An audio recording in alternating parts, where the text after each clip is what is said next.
नाज़रीन असीं हिन वक़्तु बाबूसर टाप ते बीठल आहियूं ऐं हिते मुख़्तलिफ़ मुल्क जे हिसनि खां टूरिस्ट आयल आहिनि ऐं ॿाहिरीं मुल्कनि जा बि आयल आहिनि। अचो त हिननि खां इबरत जे लाइ कुझु व्यूज़ वठूं। जी साईं। पहिरीं त आउं सभ खां पहिरीं जेको आहे सो इबरत न्यूज़ जे मैनेजिंग डायरेक्टर CEO मोहतरम असद क़ाज़ी साहब खे मुबारकबाद थो ॾियां जो पाण हिन इलेक्ट्रॉनिक मीडिया जी सिफ़त हिन दौड़ में शामिल थिया आहिनि। हिकिड़ी ॻाल्हि इहा आहे त असां ख़ाली जेको आहे सो पंहिंजी मसरूफ़ियतुनि में ऐं पंहिंजे परेशानियुनि में जॾहिं वक़्तु कढी हिते अचूं था त ॾाढो मज़ो थो अचे। हिन वक़्तु बाबूसर टाप ते बीठा आहियूं।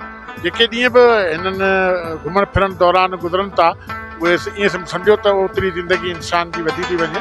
तंहिं करे आउं उन्हनि सभिनी दोस्तनि खे चवंदुसि त जेके अफोर्ड करे सघनि था से ज़रूरु पंहिंजे हिन उतरनि इलाइक़े में पंहिंजे मुल्क जा इलाइक़ा तमामु ख़ूबसूरत इलाइक़ा आहिनि। हिते तरक़ी बि आहे। हिते ॾिसण में अचे थो त असांजे सिंध में छा पियो थिए ऐं ॿियनि सूबनि में छा पियो थिए। असांखे कीअं पुठिते रखियो वियो आहे। हिननि खे का बि सहूलियत न हूंदे बि कीअं गवर्नमेंट सहूलियतूं जेके आहिनि से मुयसरु करे पई ॾिए।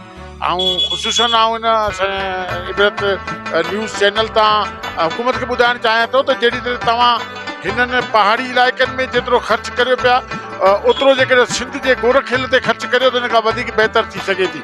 ऐं सम्झां थो त असद क़ाज़ी साहब खे बि अहिड़नि प्रोग्रामनि ऐं अहिड़नि इवेंट्स लाइ पंहिंजे रिपोर्टरनि खे पाबंद करणु खपे त जीअं उहे इहे शयूं जेके आहिनि कवर कंदा। ज़्यादातर आराम में आया, अभी बाबूसर टाप में हम आए। अभी आगे ज़्यादा मज़ा आएगा उधर से, जब आगे जाएंगे चीज़ों पे आएगा। ठीक है, पहले एक दफ़ा आए हम, अभी दूसरी। पहले तो मुझे बहुत मजा आया यहाँ पर। मेरा शहर का नाम लाहौर है और मेरा नाम कासिम फारूक है और यहाँ पर आके हमें बहुत मजा आया है।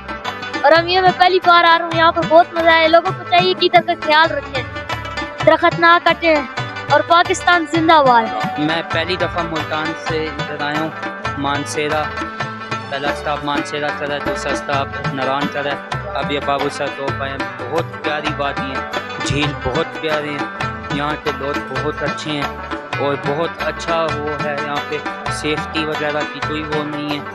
और वादी इतनी खूबसूरत और वहाँ पे उन्होंने सैर व तफरीह के लिए बहुत खूबसूरत जगह बनाई हुई हैं। केपी के वाकई ही बहुत खूबसूरत जगह है।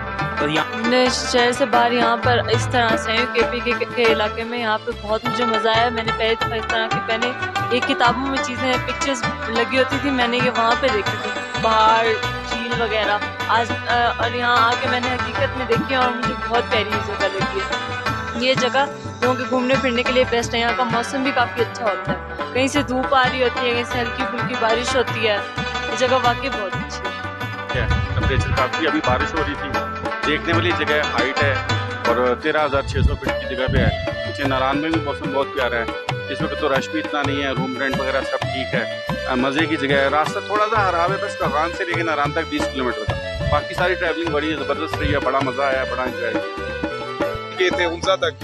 तो माशाल्लाह नॉर्थन एरिया पे बहुत सारा काम भी किया हुआ गवर्नमेंट ने और सुभान अल्लाह बहुत ही प्यारी प्यारी जगह है।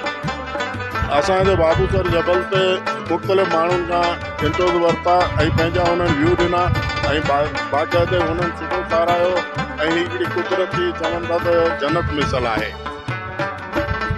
Ashraf Memon, Ibrat TV news, Babusar.